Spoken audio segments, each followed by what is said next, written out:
देखिए first question, EMF तो direct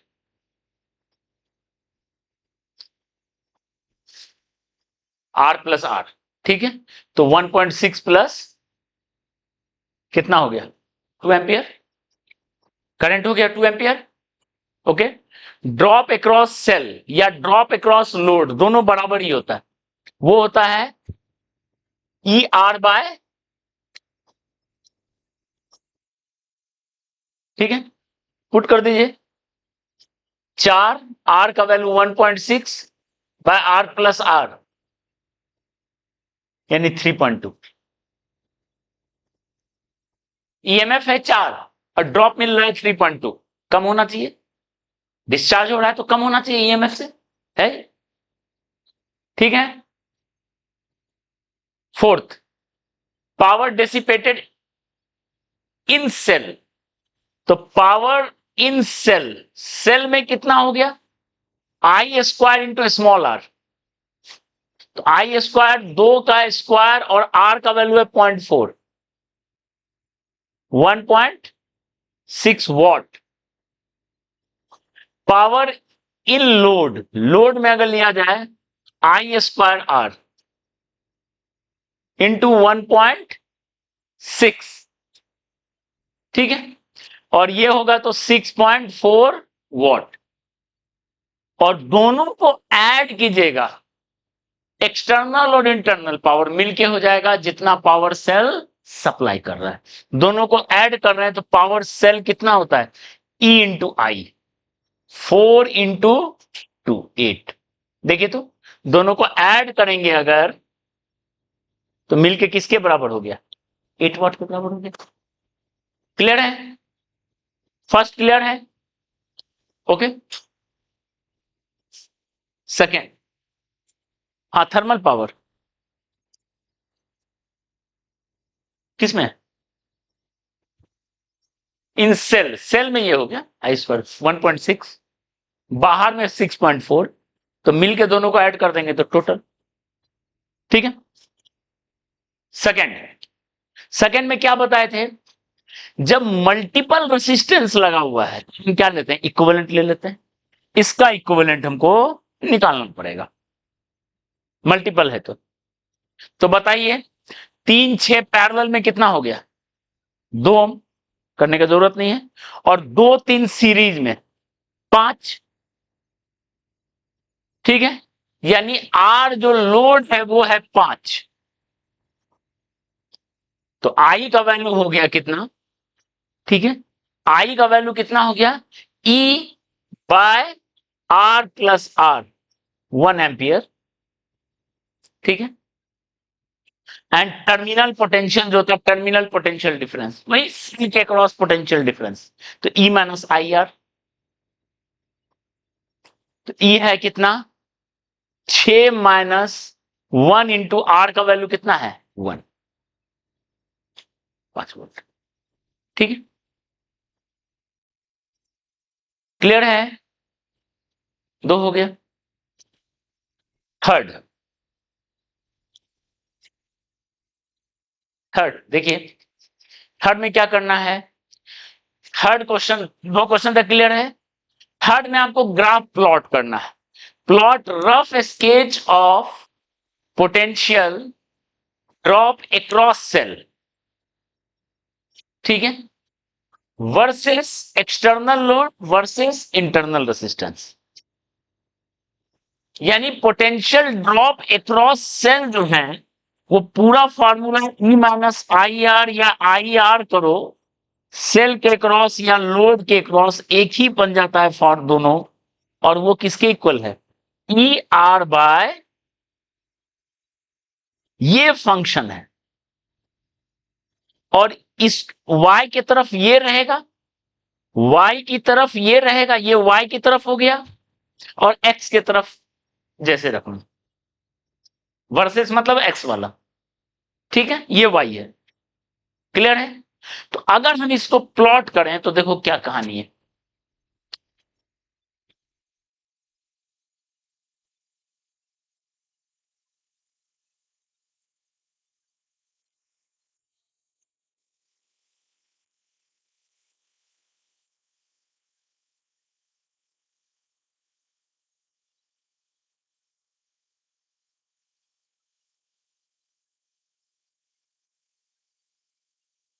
ध्यान दीजिए, देखिए कैसे ड्रॉ करेंगे।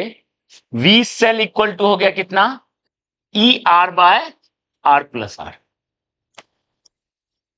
तो पहले हम इंटरनल रेसिस्टेंस के साथ प्लॉट कर लेते हैं।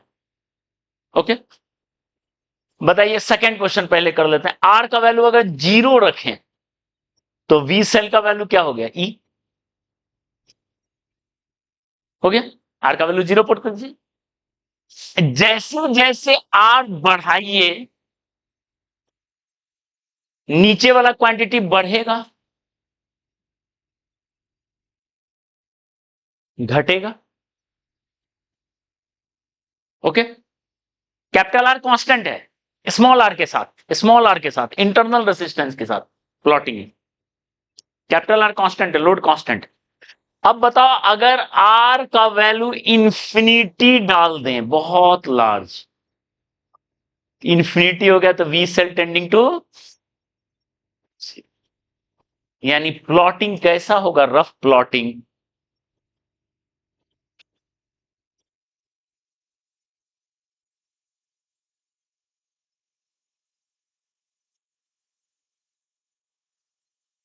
क्लियर है? ओके, रफ प्लॉटिंग ऐसे।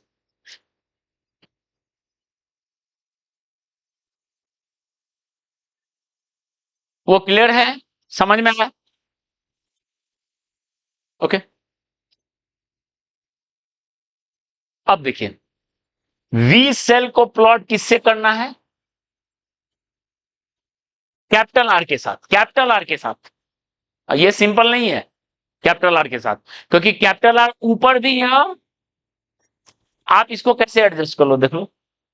आर को अगर हम नीचे ले आए, R by R plus R by R, और ये हो जाएगा ई बाय, ध्यान दीजिए, 1 प्लस आर बाय, ये फंक्शन है 1 प्लस आर बाय आर, ये फंक्शन है। क्लियर है? और आप यहां से क्लियर देख सकते हैं कैसा ग्राफ बनेगा, रफ स्केच। देखिए अगर आप आर का वैल्यू 0 के तरफ ले जा रहे हैं तो आर बाय आर हो जाएगा, स्मॉल आर कांस्टेंट है, इंटरनल रेसिस्टेंस, ठीक है, इंफिनिटी हो जाएगा। तो नीचे में जब इंफिनिटी हो जाएगा तो पोटेंशियल ड्रॉप अक्रॉस सेल क्या हो जाएगा, 0। ठीक है, ओके। और जैसे जैसे आर को बढ़ाते हैं, ध्यान दीजिए, जैसे जैसे आर को बढ़ाते हैं वैसे वैसे क्या हो रहा है, आर बाय आर क्या हो रहा है, बढ़ेगा कि घटेगा, 1 प्लस आर बाय आर घटेगा, यानी पोटेंशियल ड्रॉप अक्रॉस सेल बढ़ेगा। क्लियर है? 0 से शुरू होगा, बढ़ेगा, ठीक है, 0 से शुरू होगा और बढ़ेगा। इतना समझ में आया? और एक पॉइंट पे लिखते हैं तब ड्रॉ कर लेते हैं, जब इंफिनिटी की तरफ जा रहे हैं।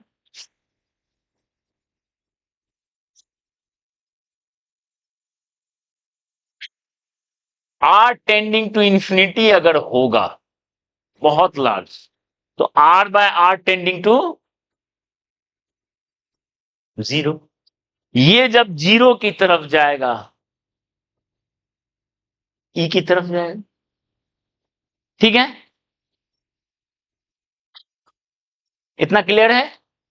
तो बताइए यहां से क्या होगा, आपको रफ स्केच प्लॉट करना है,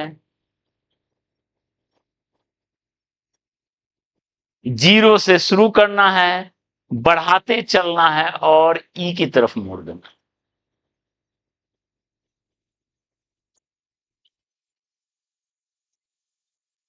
0 से शुरू करना है, बढ़ाते चलना है और ई की तरफ उसको, ऐसा, ऐसे में ई की तरफ थोड़ा टेंड करेगा, तब ऐसा इधर टच करेगा, ये बोला ऐसा ग्राफ, ऐसे में तो इसको टच करेगा ना, इधर कोई पॉइंट हो तो उसको टच कर, ऐसा होगा, ऐसा।